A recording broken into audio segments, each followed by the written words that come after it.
ఓం మహాగణాధిపతయే నమ. ఓం గురుభ్యో నమ. ఓం శ్రీమాత్రే నమ. పరమేశ్వర స్వరూపమైనటువంటి జ్యోతిష, వాస్తు మరియు ఇతర అనేకమైనటువంటి శాస్త్రములను మనకు అందించినటువంటి మహర్షులకి నమస్కారం. హయగ్రీవ హయగ్రీవ హయగ్రీవేతియో వదేత్ తస్య నిస్సరతే వాణి జన్హుకన్యా ప్రవాహవత్. అరుణాం కరుణాతరంగితాక్షీం ధృతపాశాంకుశపుష్పబాణచాపాం అనిమాదిభిరావృతాం మయూకైః అహమిత్యేవ విభావయే భవానీం. శ్రీమాత్రే నమః. ప్రేక్షకులకి ఆ లలితాంబిక అమ్మవారి యొక్క అనుగ్రహం పరిపూర్ణంగా కలగాలని మనస్ఫూర్తిగా కోరుకుంటూ మనం ఈరోజు విశ్వవసు నామ సంవత్సరంలో ద్వాదశ లగ్నాల వారికి గుర్తుపెట్టుకోండి. లగ్నం తెలియని వారు మాత్రమే రాసి చూసుకోండి, ఎందుకంటే రాశి కంటే గొప్పది లగ్నము. ఇది గుర్తుపెట్టుకోండి. లగ్నం తెలుసు, హ్యాపీగా లగ్నం నుంచి నేను చెప్పినటువంటి చూసుకోండి. కానీ ఇక్కడ మనకి రాశి ఫలాలకు ఎక్కువ ప్రాధాన్యత ఇస్తూ ఉంటారు కాబట్టి రాశి చూసుకోవచ్చు, తప్పేం కాదు.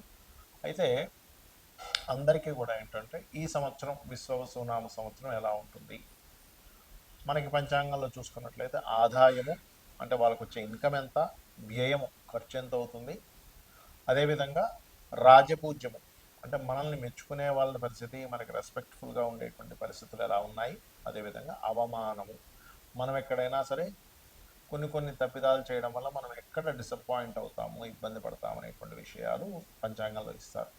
మరి అవి యాజ్ ఇట్ ఈజ్గా అలాగే సాగాలని ఉంటుందా, దాన్ని మనం ఏదైనా మార్చుకోగలమా, అదేవిధంగా మనకి మన జీవితంలో ఉన్నటువంటి ధనం కావచ్చు, వివాహం కావచ్చు, అదేవిధంగా జాబ్ కావచ్చు, అబ్రాడ్ వెళ్ళడం కావచ్చు, ఇన్వెస్ట్మెంట్స్ కావచ్చు, ఇట్లాంటి అనేకమైన అంశాల్లో ఎలా ఉండబోతుంది ఈ సంవత్సరం, మీకు ఏ విషయాల పట్ల జాగ్రత్త వహించాలి, ఏ దేవతా ఆరాధన, గోసేవ ఏం చేసుకోవాలి, అదేవిధంగా ఎటువంటి దానములు ఇవ్వాలి అనేటువంటి విషయాల్ని ఒక్కొక్కటిగా నేను మీకు వివరిస్తాను. ఈ యొక్క విషయాలు చెప్తుంది నేనైనప్పటికీ కూడా చెప్పిస్తుంది సాక్షాత్ లలిత అమ్మవారిగా భావిస్తూ తెలుసుకుందాం. ధనుర్లగ్నము ధనస్సు రాశి. ధనస్సు వారికి విశ్వవసునామ సంవత్సరంలో ఆదాయ వ్యయాలు రాజపూజ్యం అవమానం ఎలా ఉంది అని చూసుకున్నట్లయితే 5-5-1-5గా ఉంది. అంటే ఆదాయం 5, వ్యయం 5. ఎంత ఖర్చు ఉందో అంత తగ్గట్టుగా ఆదాయం కూడా ఉంది అని అర్థం. మరి 1-5 అంటే ఏంటంటే రాజ్యపూజ్యము 1, మనల్ని మెచ్చుకునే వారి సంఖ్య 1 ఉంటే మనల్ని ఇబ్బంది పెట్టే వారి సంఖ్య 5గా ఉంది. కాబట్టి ఇక్కడ ఆదాయం పెంచుకునేటువంటి మార్గము మనం తెలుసుకోవాలి, రాజ్యపూజ్యం పెంచుకునేటువంటి మార్గము తెలుసుకోవాలి, అవమానించే వారి సంఖ్య గురించి ఎలా చేయాలని తెలుసుకోవాలి. చూసుకున్నట్లయితే ఇక్కడ ధనస్సు వారికి చూసుకున్నట్లయితే సహజంగానే విశ్వవసునామ సంవత్సరం నుంచి ఒక 2.5 సంవత్సరాల పాటు అర్ధాష్టమ శని నడుస్తుంది. దీని గురించి ఏమి కంగారు పడకండి. అర్ధాష్టమ శని 4లో శని సంచారం జరిగేటప్పుడు చేయవలసింది ఏమిటంటే, మీరు ఏదైనా విద్యార్థులు ఉన్నట్లయితే కాస్త చదువు మీద కాన్సన్ట్రేషన్ పెద్దగా పెట్టలేకపోతుంటారు, దాని మీద కాన్సన్ట్రేషన్ పెంచుకోవాలి ఒకటి. రెండవది, వాహనాలు, గృహాలు కొనుగోలు చేసేటప్పుడు మీరు ఏం కొనుగోలు చేస్తున్నారు, ఎంత బడ్జెట్ పెడుతున్నారు, లేనట్లయితే కొంతమంది తెలియక వాళ్ళ దగ్గర ఉండే బడ్జెట్ కొంత ఉంటే ప్రారంభించేస్తారు, ఇంకో దగ్గర నుంచి వస్తాయి డబ్బులు, వాళ్ళు ఎవరు ఏదో కారణాల చేత ఆగుతూ ఉంటాయి. కాబట్టి ప్లానెడ్గా మీరు అనుకున్న దానికి ఒక ₹4 ఎక్కువే అనుకుని ప్రారంభించండి, లేనట్లయితే మధ్యలో ఆగుతుంటాయి అర్ధాష్టమి శని, ఎందుకంటే ఈ యొక్క రాశిలో ఉన్నప్పుడు. మరి ఆదాయ వ్యయాలు తగ్గించుకొని పెంచుకోవాలి. ఆదాయం పెంచుకోవాలంటే ఏం చేయాలి? మీకు 2వ స్థానాధిపతి శని భగవానుడు. ఈయన మొట్టమొదటిగా మొదటి 2 నెలలు విశ్వవసునామ సంవత్సరంలో రాహుతో కలిసి ఉంటున్నాడు. కాబట్టి మొదటి 2 నెలలు రియల్ ఎస్టేట్ మూలంగా, ఎన్ఆర్ఐ క్లయింట్స్ మూలంగా, విదేశీ మూలంగా డబ్బులు ఇస్తాడు ఇక్కడ. మరి దాని తర్వాత గురురాశుల్లో ఉన్నాడు కాబట్టి ఎవరికైనా ఏదైనా క్రియేటివ్, లేనట్లయితే ఎవరికైనా టీచింగ్ రిలేటెడ్ వీటి మూలంగా ధనయోగం ఇస్తూ ఉంటాడు. అదేవిధంగా ఏదైనా ఒక లోన్స్ మూలంగా డబ్బులు రావడం, ఇటువంటి యోగాలు ఎక్కువగా సూచిస్తున్నాయి ఈ యొక్క ధనస్సు వారికి. మరి వ్యయం తగ్గించుకోవాలండి ఎలాగా అంటే, మొట్టమొదటిగా నేను చెప్పేది 12వ స్థానాన్ని వ్యయస్థానంగా చూస్తాం. కాబట్టి 12వ అధిపతి మొదటి 3 నెలలు కాస్త నీచ స్థానంలో ఉంటాడు. కాబట్టి వ్యయం విషయంలో కంపల్సరీ పెట్టాల్సిన పరిస్థితి ధనస్సు వారికి ఉంటూ ఉంటుంది. దీనికి ఏం చేయాలి? కందులు దానంగా ఇచ్చినట్లయితే దగ్గరలో ఉండేటువంటి ఆలయంలో ఉండేటువంటి పురోహితులకి ఖచ్చితంగా దోషం తగ్గుతుంది. మరియు మీకు దగ్గరలో గోశాల ఏదైనా ఉన్నట్లయితే గోవులకి క్యారెట్స్ బీట్రూట్స్ తినిపించండి, ఖచ్చితంగా బాగుంటుంది. అలాగే మరొక విషయం ఏంటంటే, ఇక్కడ గమనించుకున్నట్లయితే ఇక్కడ ఈ యొక్క ధనస్సు వారికి ఈ ధనాధిపతి, వ్యయాధిపతి, ధన ధనాన్ని పెంచేటువంటి కారకుడు, వ్యయస్థానాన్ని కారకుడు, ఇవి చూసుకున్నట్లయితే ఒక ఎత్తు. ఇక్కడ రాజ్యపూజ్యం అవమానం గురించి కూడా మాట్లాడుకుంటున్నాం కాబట్టి రాజ్యపూజ్యము 1 అవమానం 5 ఉంది కాబట్టి మీరు రాజ్యపూజ్యాన్ని పెంచుకోవాలంటే ఫస్ట్ ఆఫ్ ఆల్ మీకు 10th హౌస్లో కేతు ఉన్నాడు కాబట్టి గణపతి ఆరాధన, విష్ణు సహస్రనామాల యొక్క శ్రవణము లేదా పఠనము, మిమ్మల్ని మెచ్చుకునే వారి సంఖ్య పెరుగుతుంది. మరి అవమానించే వారి సంఖ్య తగ్గాలి అంటే ఇక్కడ ఎక్కువగా రాహు మూడ్లోకి వస్తున్నాడు. రాహు మూడ్లో ఉంటే మంచిదే, పరాక్రమాన్ని ఇస్తాడు, ధైర్యాన్ని ఇస్తాడు, ధైర్యంగా ఏదైనా చేసేటువంటి పనుల వల్ల సక్సెస్ కూడా ఇస్తాడు.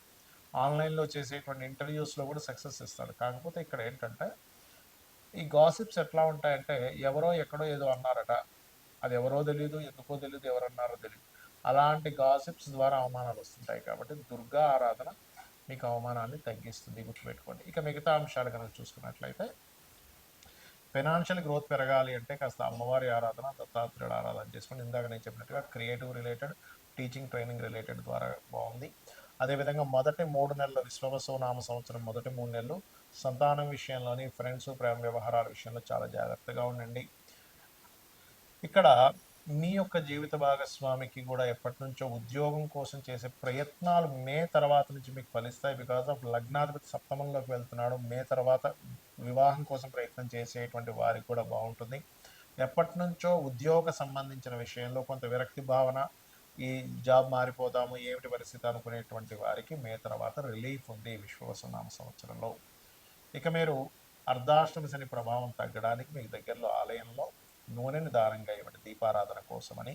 మరియు అదేవిధంగా వీలున్నప్పుడల్లా కూడా కాస్త గోవులకి బెల్లం తినిపించండి. ఈ మే ఎండింగ్ వరకు నిత్యము గణపతి ఆరాధన చేయండి. ఉద్యోగం లేకుండా ఇబ్బంది కలగకుండా ఉంటుంది. చాలామందికి జాతచక్రం ఉండదు, మరి వాళ్ళు ఏం చేయాలి? ఎందుకంటే వాళ్ళకి రాశి, నక్షత్రము, లగ్నం ఏమీ తెలియదు. అటువంటి వారు ఈ సంవత్సరం పరంగా చూసుకుంటే ఈ సంవత్సరం అందరూ కూడా కాస్త ఇన్వెస్ట్మెంట్స్ చేసే విషయాల పట్ల కాస్త జాగ్రత్తగా ఉండాలి. ఎందుకు? సహజంగానే కర్మకారకుడు సహజంగా 12వ స్థానంలో ఉన్నాడు. అంటే ఒకసారి 1-4 సార్లు దాన్ని అనాలిసిస్ చేసుకుని ఇన్వెస్ట్మెంట్ చేయండి. అది గృహం మీద, స్థలం మీద, బిజినెస్లోనా, షేర్ మార్కెట్లోనా, మ్యూచువల్ ఫండ్స్లోనా అనేటువంటిది కాకుండా ప్రతిదాన్ని క్లియర్గా మీరు అనాలిసిస్ చేసి నేను దీంట్లో ఇన్వెస్ట్మెంట్ చేస్తే అంతవరకు కరెక్ట్ అనేటువంటిదని ఒకసారి అనాలిసిస్ చేయండి. ఎందుకంటే రాబోయేటువంటి కాలం ఆల్రెడీ 3 సంవత్సరాల క్రితమే నేను మీకు హెచ్చరించాను. రాబోయేటువంటి కాలం జాబ్స్ తక్కువ, సొంతంగా మనం చేసుకోవాల్సిన సమయం ఆసన్నం అవుతుంది అని 2.5-3 ఏళ్ల క్రితమే హెచ్చరించినటువంటి వీడియోలు ఉన్నాయి యూట్యూబ్లో, చూడండి కావాలంటే. ఎందుకంటే శని నీచ పొందేటువంటి స్థానం వైపు ప్రయాణిస్తున్నాడు కాబట్టి ఇప్పటికీ మించిపోయింది ఏం లేదు, ఇంకా 2.5 సంవత్సరాల తర్వాత వెళ్తాడు అక్కడికి. కాబట్టి మీకు ఇక్కడ కనబడుతూనే ఉంచోండి, జాబులు తగ్గుతూ ఉన్నాయి. అంటే మనం ఓన్గా ఏం చేసుకోగలం, మన టాలెంట్ ఏంటి, ఒక్కొక్కరిలో ఒక్కొక్క గొప్ప టాలెంట్ ఉంటుంది. ఒక వ్యక్తికి మ్యూజిక్ వస్తే ఇంకో వ్యక్తికి చెస్ ఆడడం బాగా రావచ్చు, అందులో టీచింగ్ వెళ్ళొచ్చు. లేదా ఒక వ్యక్తి మంచి ఫుడ్, ఒక వ్యక్తి మంచి క్రియేటివిటీ పర్సన్ అయి ఉంటాడు, ఇంకో వ్యక్తి మంచి ఫైనాన్షియల్ గైడింగ్ ఇచ్చే వ్యక్తి అయి ఉంటాడు. మీలో ఉండేటువంటి టాలెంట్ ఫస్ట్ మీరు గుర్తించి ఈ వైపు మార్గాన్ని ఫస్ట్ ఎంచుకోండి. అలాగే ఎవరికైనా సరే వారికి జాతచక్రం లేదు, మాకు తెలియదండి, మాది ఏలినాడు శని నడుస్తుందో, అర్ధాష్టమి శని నడుస్తుందో, అష్టమి శని నడుస్తుందో తెలియదు అనుకునేటువంటి వారికి ఒకటే చెప్తా, నిత్యము ఉదయము సాయంత్రము అమ్మవారికి దీపారాధన లేదా మీ ఇష్టదైవానికి దీపారాధన, పంచోపచార పూజ చేయండి. అంటే గంధము, పుష్పము, ధూపము, దీపము, నైవేద్యము. జస్ట్ మనస్ఫూర్తిగా ఒక్క 10 నిమిషాల్లో మీకు పూజ కంప్లీట్ అవుతుంది. ఖచ్చితంగా మీకు ఎటువంటి ప్రభావం మీ జన్మజాతకంలో నాకు ఏలినాడు శని ఉందనో, లేకపోతే ఫలానా గోచారంలో ఉండేటువంటి గురుబలం లేదనో, లేనట్లయితే ఒక్కొక్కసారి ఏమవుతుంటుందంటే కాల సంతోషం, ఇట్లాంటివన్నీ భయాలు పెట్టుకుంటారు అనవసరంగా. అటువంటి భయాలు ఏమీ పెట్టుకోకండి. చక్కగా గ్రహస్థితి ఎలాగున్నా నేను అమ్మవారి పాదాలు పట్టుకున్నాను, నా శివుణ్ణి నమ్ముకున్నా, లేదా నారాయణని నమ్ముకున్నా, నా ఇష్టదైవాన్ని నమ్ముకున్నా, నా ఇష్టదైవమే నన్ను చక్కటి మార్గంలోకి తీసుకెళ్తుందని మీ పనులు మీరు చేస్తూ కూర్చుండి. అనవసరమైన భయాలు పెట్టుకోకండి.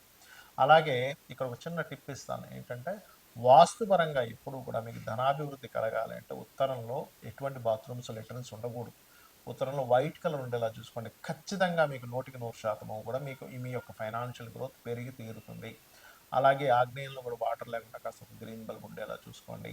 ఉత్తరంలో వైట్ కలర్ ఉండేలాగా, ఈస్ట్ అండ్ ఆగ్నేయం సైడ్ కాస్త గ్రీన్ కలర్స్ ఉండేలాగా, అలాగే నైరుతిలో creamish colour or yellowish colour master bedroom ఉండేలా ట్రై చేయండి. అప్పుడు ఏమవుతుందంటే అది వాస్తుపరంగా ఎనర్జైజ్ అవుతుంది ఆ యొక్క ప్రదేశం అనేటువంటిది. అలాగే మరొక విషయం ఏంటంటే ఇక్కడ మీరు ఈ దేశకాల సంబంధించినటువంటి విషయాలు గనక చూసుకుంటే ప్రపంచవ్యాప్తంగా కొంత ఆర్థిక మాంద్యాలు, కొంత స్టార్టింగ్‌లో అంటే సంవత్సరం మొదట్లో కొన్ని కొన్ని చిన్న చిన్న ఇవి చూపిస్తున్నాయి. ఎందుకంటే మనకి గతంలో ఏదైతే మనకి దీనికంటే విశ్వావసునామ సంవత్సరానికి ముందు ఏదైతే క్రోధినామ సంవత్సరంలో అనవసరమైన గొడవలన్నీ జరిగాయో, ఈ సంవత్సరంలో అన్ని గొడవలుండవు. తగ్గుతాయి కొంతవరకు. కాకపోతే ఈ ఆర్థిక మాంద్యాలు, ఈ జాబ్ మీద ప్రభావాలు ఇవి ఉంటాయి కాపోతే. కాబట్టి ఈ యొక్క విషయంలో కాస్త మీరు జాగ్రత్తగా మీ లైఫ్‌ని ప్లాన్ చేసుకుంటారని మనస్ఫూర్తిగా కోరుకుంటూ శ్రీమాత్రే నమః.